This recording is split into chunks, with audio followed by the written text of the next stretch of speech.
England and Australia, 32 points to 15. Looks like a pretty comfortable win for the English.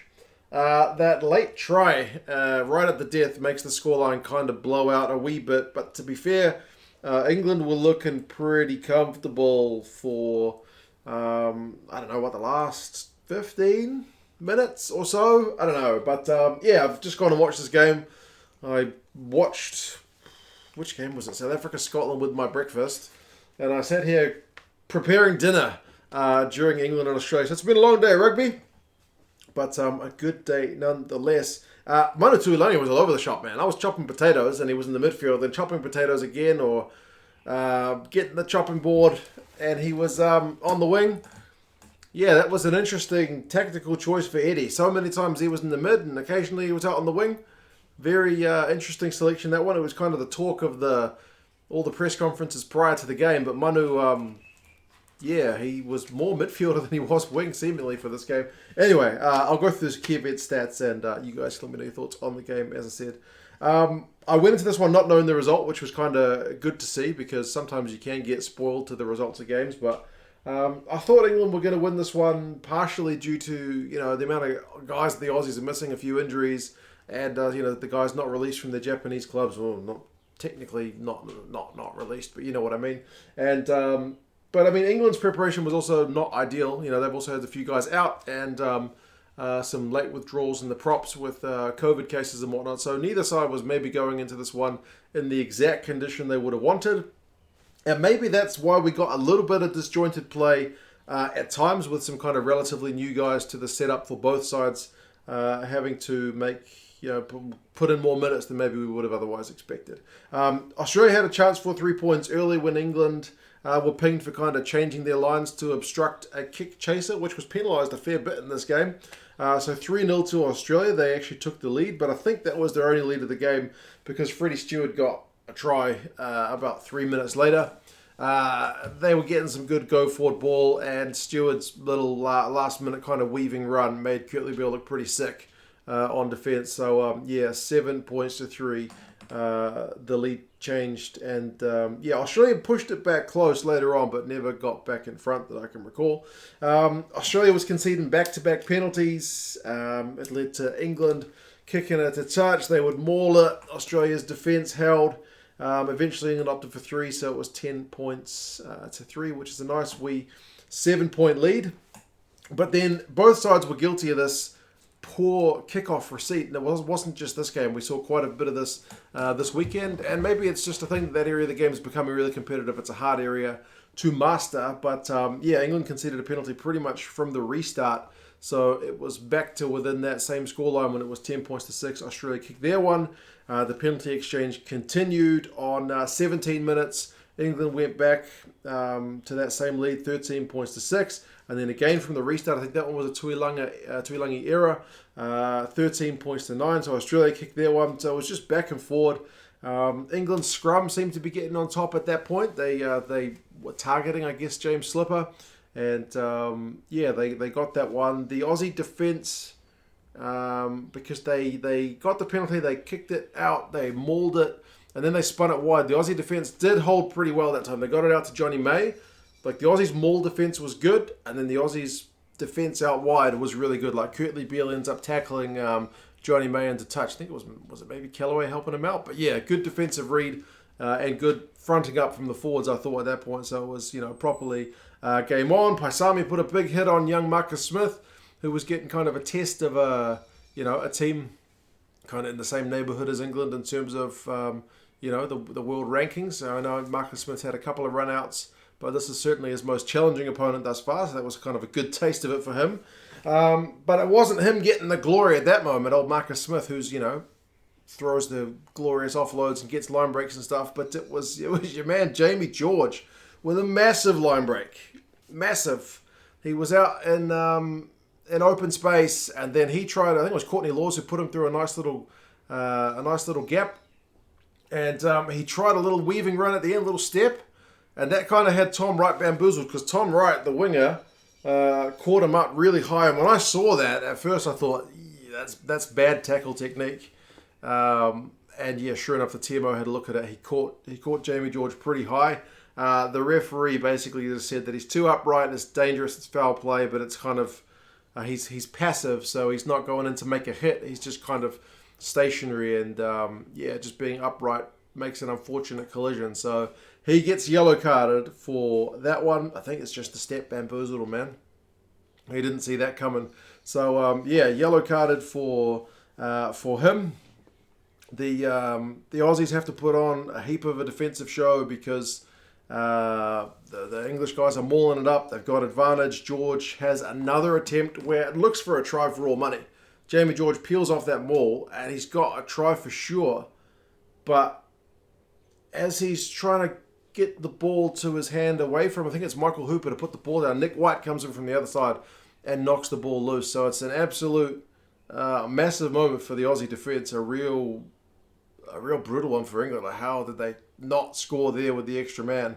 But yeah, and then Aussie actually got a big old scrum penalty. So yeah, it was, I think, 3 points apiece during the yellow card, which was a bit of a massive boost for the Aussies because they could have been well under the pump. 16 points to 12. 16 points to 12 at half time, which is still very much game on. I think the yellow card's pretty much over by that point, early on in the second half anyway. Aussie won a penalty early on in that second half to make it 16-15. So back to a 1-point ball game.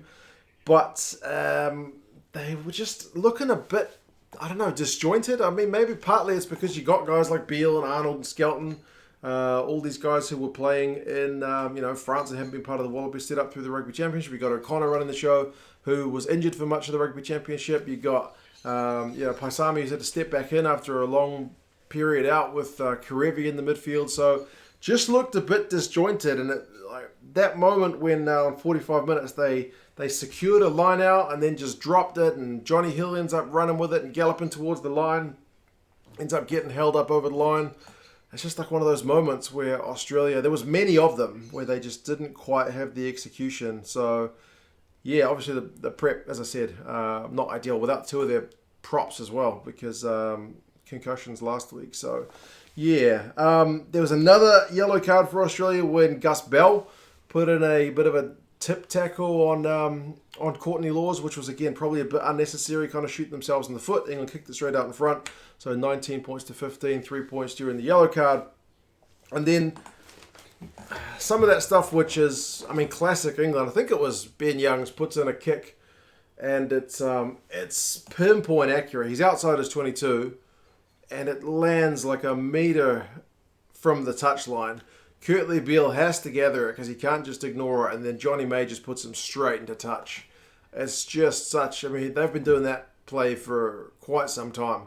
Just the accuracy of it was something to behold, because there wasn't a heck of a lot of tries in this game, but there's still certainly some good moments among a bit of disjointed play. I'm not going to lie, there was some stuff which was not the prettiest, but that was a real good moment, I thought.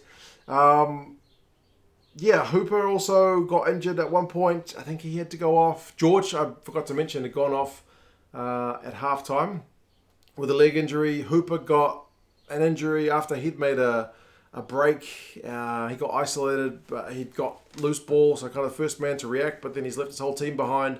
Kind of one of those moments that he got penalised, but then Farrell missed that penalty.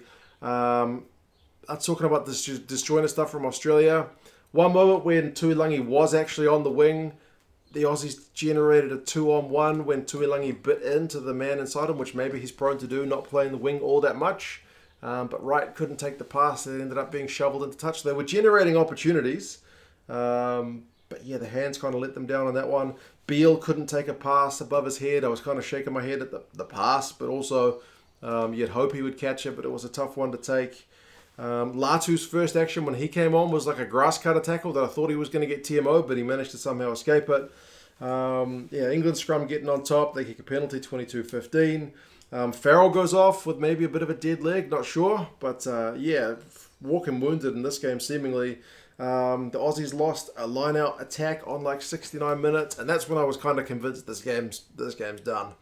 Aussie needed an attack, needed a bit of momentum down England's end, and they lost the line out. So, yeah.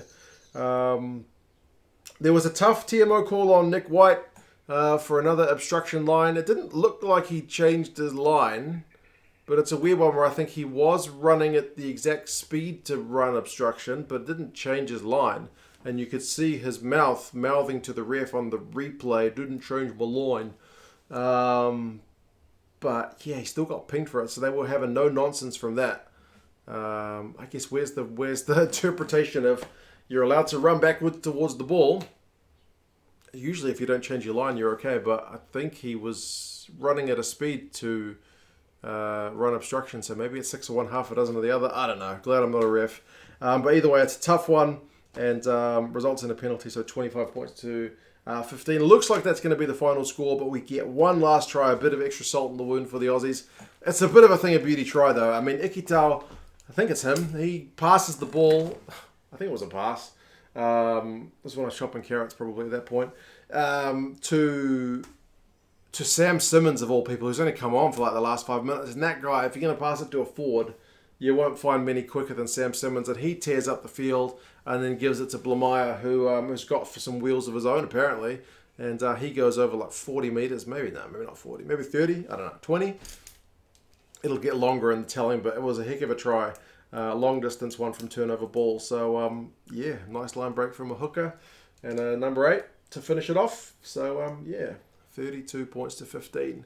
Looks pretty tough for the Aussies at the end. But, yeah, like I said, both sides looked partially disjointed, and I think that can be put down to the fact that neither had ideal prep time. Sometimes that's just rugby. That's the way it is. Injuries, and now with the COVID stuff, that's what happens. But, yeah, I think that partially takes into account some of it. The weather seemed fine, so I don't think it was anything in that regard. But, yeah, both sides kind of happy to take penalties. Both sides defensively shutting down each other's attack. Great to see guys like Hooper getting over the ball. Laws was kind of a big presence as well. So, yeah, kind of satisfying in that way. But, I mean, Stewart, he was a bit of a revelation. 5 defenders beaten for him, 50-odd run meters. Hill makes 8 out of 9 tackles. Even Marcus Smith, I think, made 8 out of 9 tackles according to the stats. Paisami, 58 run meters, 4 defenders beaten. Leota makes 7 from 7. But in terms of the team stuff, run meters 402 to 262. So England dominate there. They dominate possession 60%, territory 63, clean breaks 5 to 3. So yeah, England just dominate most of the stats. And the Aussies like 12 knock-ons to 7 when you've only had 40% possession doesn't make sense, right? You shouldn't be knocking it on as much if you haven't had as much ball, but that was just kind of the story of the game. That being said, England's defensive rate, 72% tackle percentage, is not ideal. That's pretty poor. Aussies were at 80, which is like passable, but just barely, and maybe not for a test match. So, yeah, penalties conceded, I think, plus the 2 yellow cards. Penalties was 18 to 9, so the Aussies were getting smashed in that area. They needed to watch the discipline, easier said than done. And 2 yellow cards, so kind of an uphill battle for them. But yeah, I thought if it was kind of 25-15, that's a decent scoreline for a team that had to call in, last minute replacement tight head prop. But yeah, 32-15 looks pretty bloody comfortable for England, doesn't it? So yeah, we'll see how both these teams go next week. England have got a massive one against South Africa, who are on a heck of a run, aren't they? And England, I just mentioned England, Australia are going to play Wales, who could also use a win, although I haven't seen what they're going to do against Fiji, because that game hasn't been played as I record this video. But anyway, you guys let me know your thoughts on the game. If you want to celebrate England's victory with some England gear, England Rugby Store, we're having 20% off last time I checked. So check a link in the description there. Otherwise, I will talk to you guys again soon. See you later.